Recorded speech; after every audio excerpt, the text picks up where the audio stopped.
नमस्कार दोस्तों, जय हिंद जय भारत। मैं हूं CL Saini CDRK Saini BEd classes में आप सभी का हार्दिक स्वागत है, अभिनंदन है। देखिए, हमारे चैनल के माध्यम से आप सभी के लिए पाठ योजना निर्माण कार्यक्रम चलाया जा रहा है।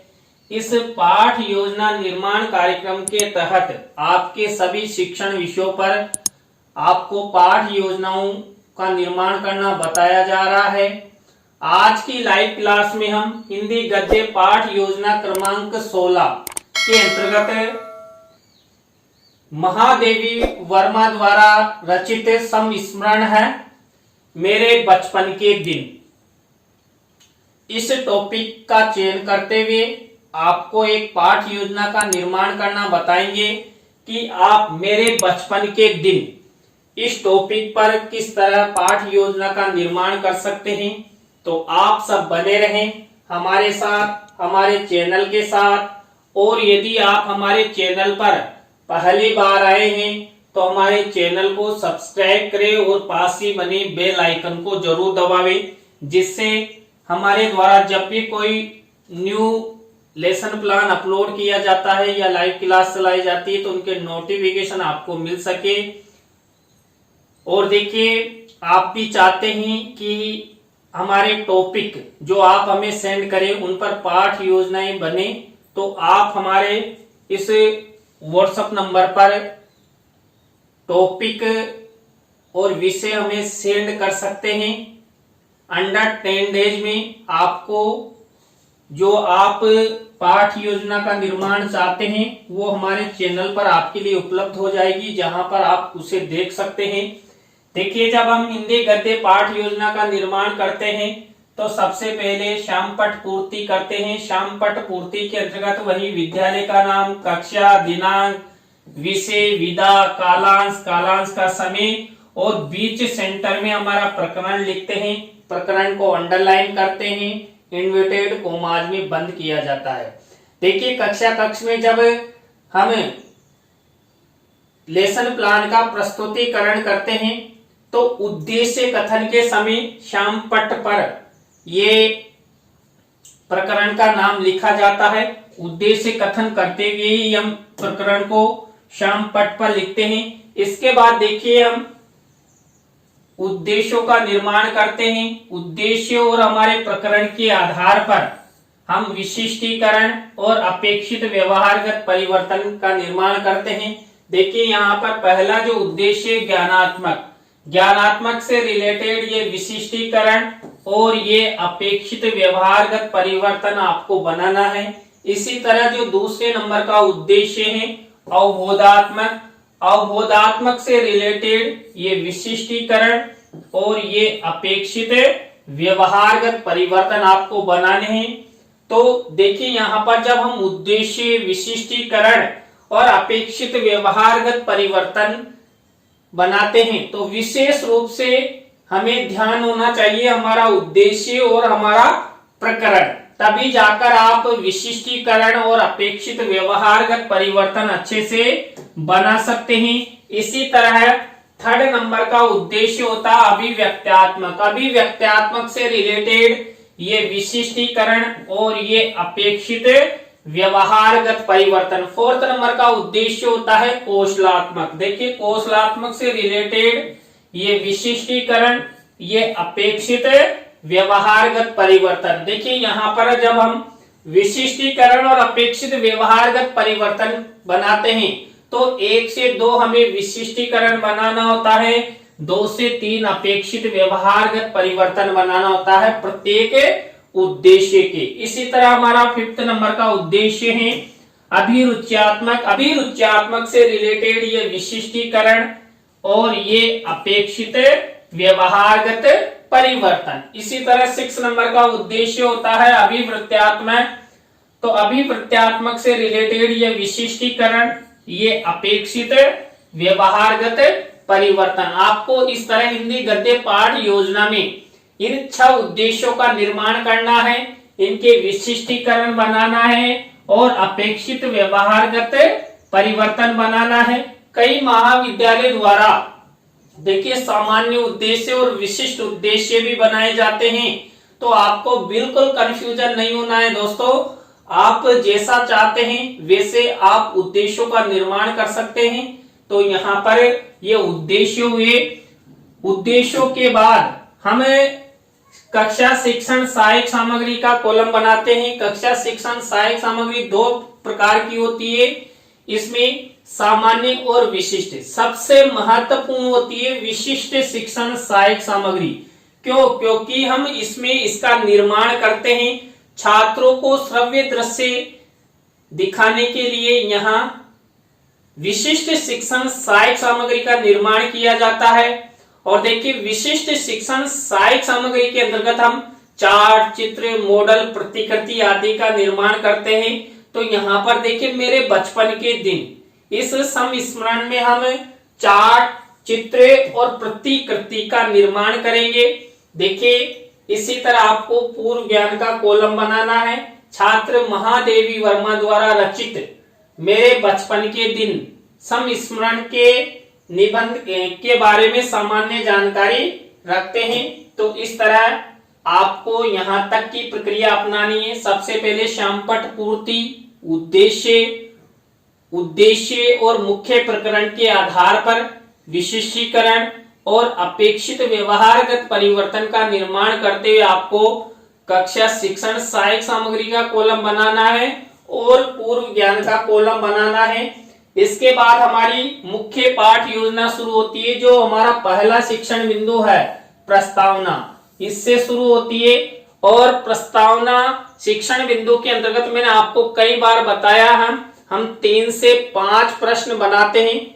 अंतिम प्रश्न समस्यात्मक होता है, प्रश्नों में तारतम्यता होती है, जिग-जैग होते हैं और सरल से कठिन की ओर शिक्षण सूत्र पर आधारित होते हैं। प्रस्तावना के प्रश्न हमेशा छात्रों के पूर्व ज्ञान पर आधारित होते हैं, संक्षिप्त होते हैं और छात्रों के लिए सुयोग्य होते हैं और ऐसे प्रश्न लिए जाते हैं जिनका उत्तर छात्र आसानी से दे सके। देखिए यहाँ पर मेरे बचपन के दिन, इसकी प्रस्तावना के प्रश्न मैंने कैसे बनाए। पहला प्रश्न देखिए, संसार का सबसे बुद्धिमान प्राणी किसे माना जाता है? तो देखिए मानव को माना जाता है। अब इसी से हमारा नेक्स्ट प्रश्न बनेगा, मानव अपनी पीढ़ी को आगे चलाने हेतु किनको जन्म देता है, यानी क्या पैदा करता है?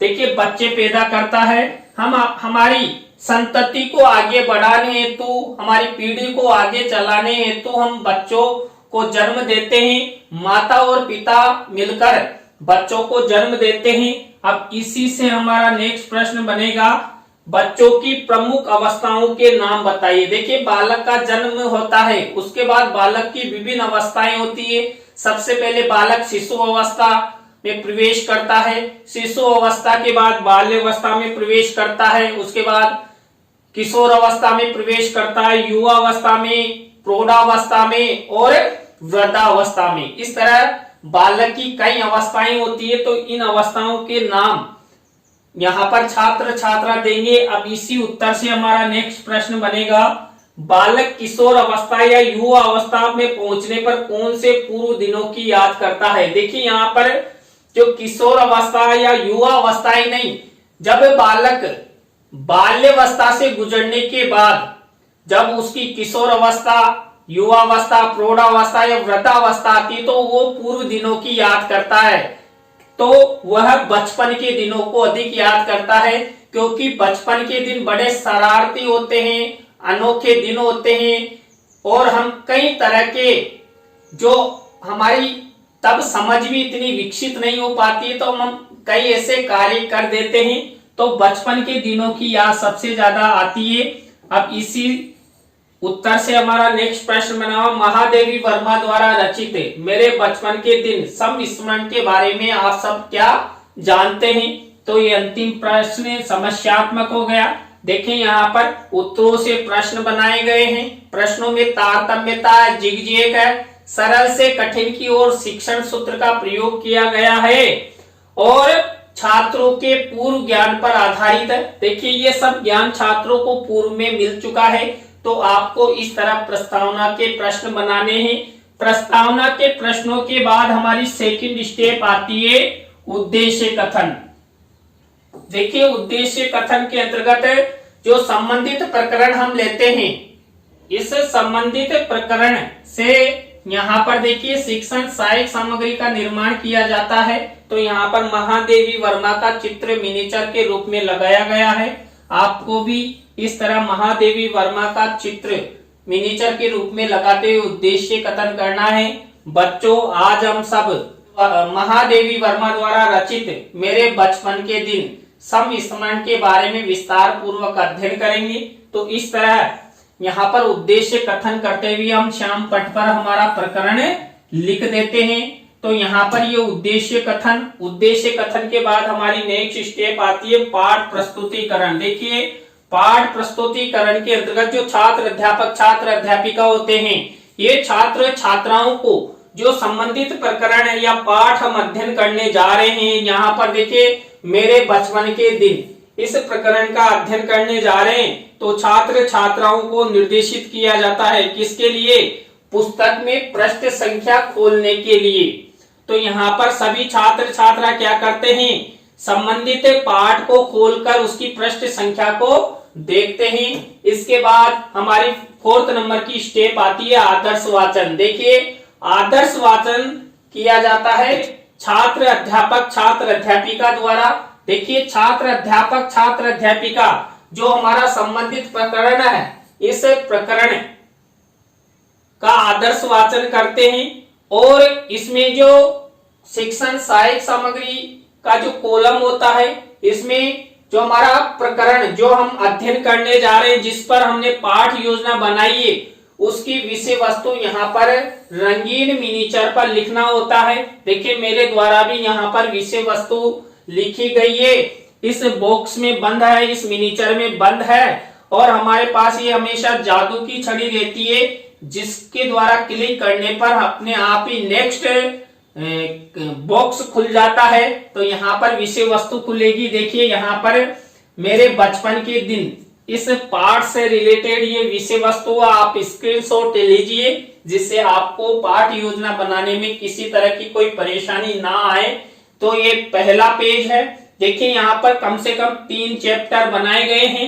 इसके बाद और मैंने ये विषय वस्तु लिए, तो आप जितनी भी विषय वस्तु लेंगे उसके आधार पर आपको लेसन प्लान बनाना है।